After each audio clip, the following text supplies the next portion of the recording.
What is up, ladies and gents? Noli here. Welcome to another Payday video. As promised, today we're going to be taking a first look at the Jimmy character pack, which was released a couple of days ago and is entirely free and comes with some pretty interesting little features. Originally, I was going to be taking a look at the character pack as a whole today, the weapons and melee weapon included, but I've had a bit of a change of heart on that one. I think they would be better talked about separately because they actually don't necessarily go hand in hand with the Maniac perk deck as I initially thought they would, because for those weapons I'm really looking for a fast-paced dodge build, and instead Maniac really lends itself to more of a heavily armored setup with a potential to keep yourself healing, and that doesn't really come as a surprise. Maniac, of course, has no innate healing on it. If you're going to be running a dodge build without maximizing your dodge or without offering any healing, you're going to have a bit of a hard time keeping yourself alive at times, and as such I found that is not the ideal way to run it. Now, I am still using those SMGs in the gameplay you see, but it's more of a laboured, heavily armoured, slow-paced setup. And I'm not going to go out and say that the SMGs are the best weapons to get this perk deck to work, to get your Hysteria stacks. Instead, I think I'm going to point you guys in the direction of the assault rifles and shotguns, but we'll get onto all that later. We have a proper look at that perk deck. But first, let's take a look at Jimmy himself, the character we received, one of the main characters in the hardcore Henry film, which is up and coming. Jimmy, let's just hear what Bane has to say about him. First of all, worth mentioning, nationality unknown and age unknown. He certainly has an accent of sorts, which can be at times a little off-putting, but he's very well acted with great conviction. I had my doubts at first, I'll admit, but Jimmy has turned out to have all the skills to excel as a heisterofcrime.net caliber. He has no limits, never turning down a contract, and lives every day like it's his last. He is loyal and has proven to be an excellent addition I never thought we needed. Which is, I think, a fair description of Jimmy from my point of view as well. Not only does this character come with, of course, brand new voice lines, expertly acted, and very comically written. He swears an awful lot, but he does so at, I suppose, the right times, and he certainly brought a smile to my face on a number of occasions, and I basically hosted every game I've been playing with this character because I want to get him, and I know everyone else right now wants to try him out and have a listen as well. But he's definitely rocketed into my top 3 or 4 characters in the game to have fun playing. And that doesn't just go down to that, it of course comes down to the mask as well. His basic mask design is very simple, but I'm a massive fan of the fact he has that mask, and there is a more refined version as we saw yesterday. Gage gave him a hand, and so we have a secondary mask for Jimmy. The effort definitely went into making this character a little more customizable, a little more interesting, and fleshed out than we've seen, like I said, sometimes in proper DLC paid characters. And his overall aesthetic is spot on. One of my favourite suits, I'd say, in the game. It's covered in blood, it's covered in cocaine. I really like the coked up handprints on like the trousers. I just think it's a really nice added touch, and it gets you into the character a little better. And he looks great in game. I've played with a couple of Jimmys so far, and yeah, the character model translates really nicely into the game itself. And even when you decide to run him with a pair of glasses on to take a look at that face and haircut, he's still got that very unique aesthetic, which has been very well pulled off and adds to the game really nicely. It's very different, I feel, from what we've seen before. He's not a replica character, let's put it that way. So, Jimmy, as a character, gets my thumbs up. Let's take a look at how the Maniac perk deck is working. I heard such great things about you blokes. Such great things. Very disappointed.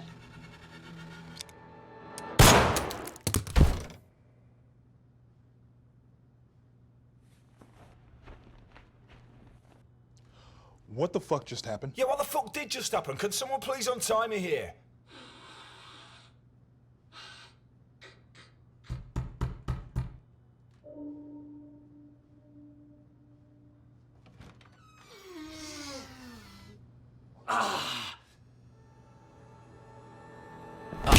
Hello? Walk it clear!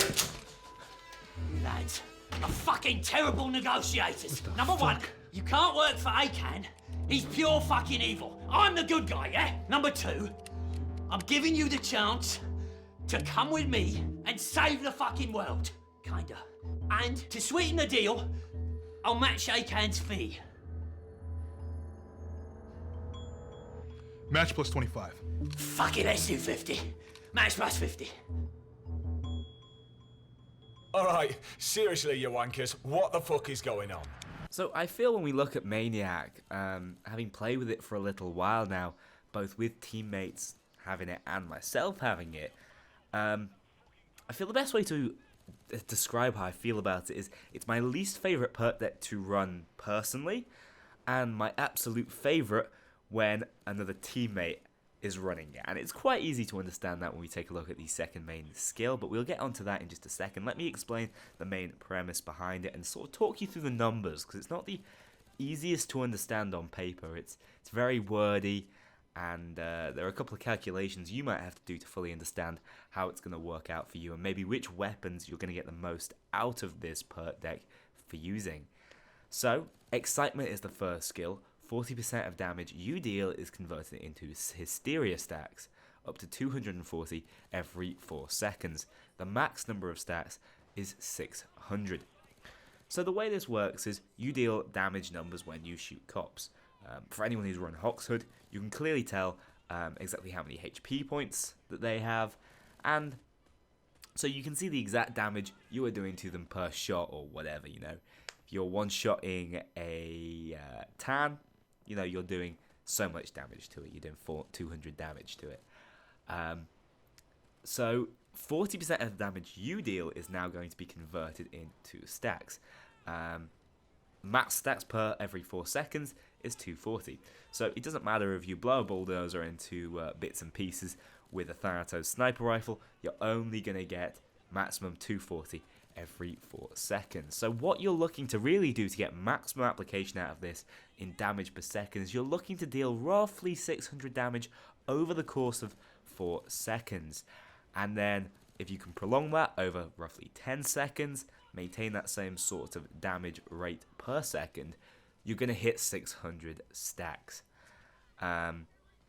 So that's not too hard for you to do. I feel if you use weapons that can maintain consistent damage, I'd say like assault rifles, who don't have the longest reload speeds and do have good overall mag sizes, or something like a shotgun, which reloads so quickly and can be pumped constantly into the enemies.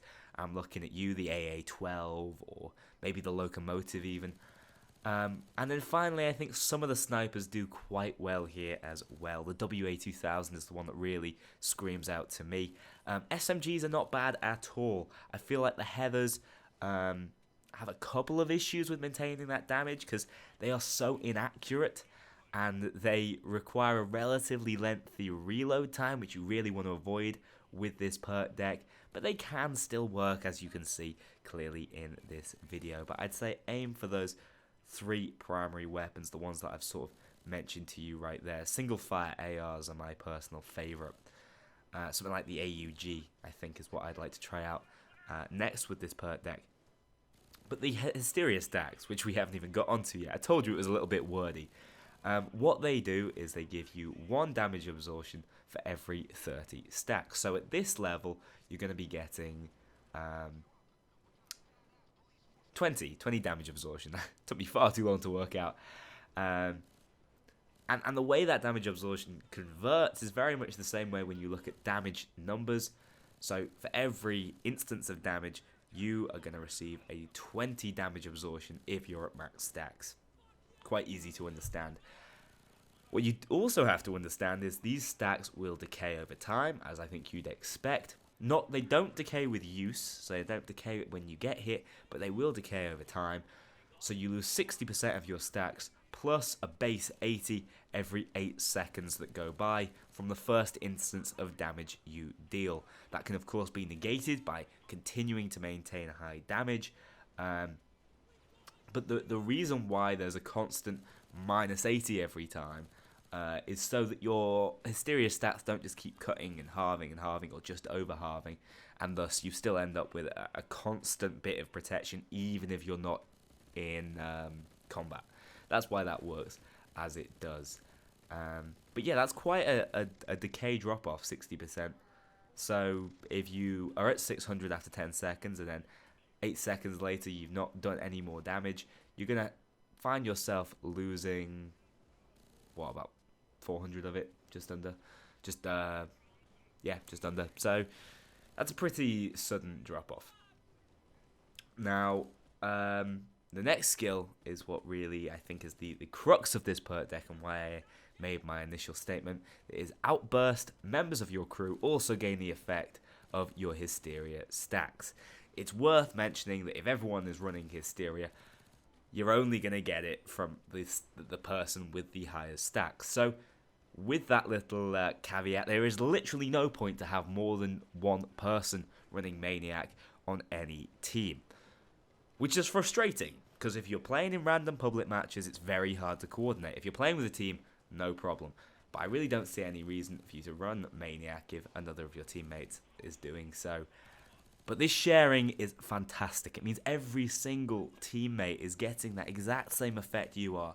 You can have an entire team, if you just have these two skills maxed out in the perk deck, you have the entire team facing 20 mitigation every instance of damage if you maintain your damage as well as possible.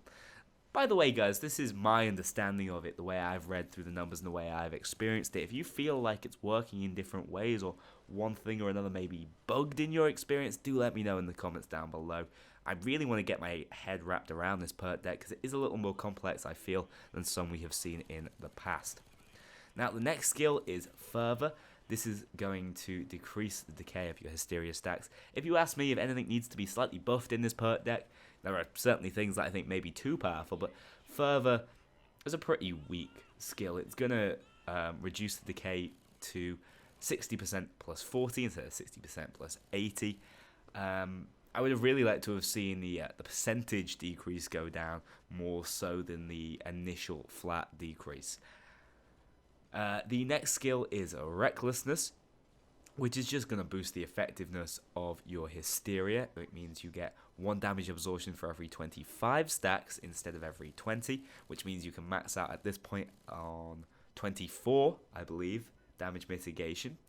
And then the final skill, which is Insanity, is just going to do this all over again. Damage absorption from Hysteria stats on you is increased by 50%, which I believe, though this is slightly strangely worded, I believe is going to put you at 36 damage absorption if you have full max stacks, which is nothing to sniff at, because not only will you have that would be powerful if it was just for you, but your teammates will as well.